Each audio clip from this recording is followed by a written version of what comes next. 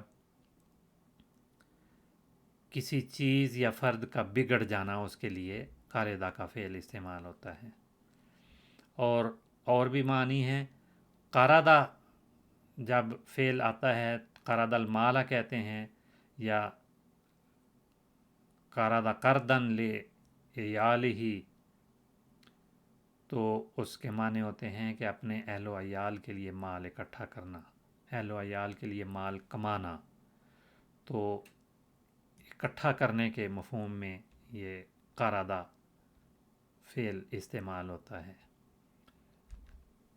قرد الشعر والصوف، بال اور اون جو ہے ان کا گنگریالہ ہونا، اس کے لیے بھی یہ لفظ استعمال ہوتا ہے۔ تو قرآن مجید میں یہاں بھی ہے کونو قردۃ خاسئین، اور ویسے بھی اور جگہوں پہ بھی آیا ہے جعل منہم القردۃ والخنازیر۔ تو قردہ اور خنازیر، قردہ جمع کے طور پہ استعمال ہوا ہے یا جنس کے طور پہ آیا ہے۔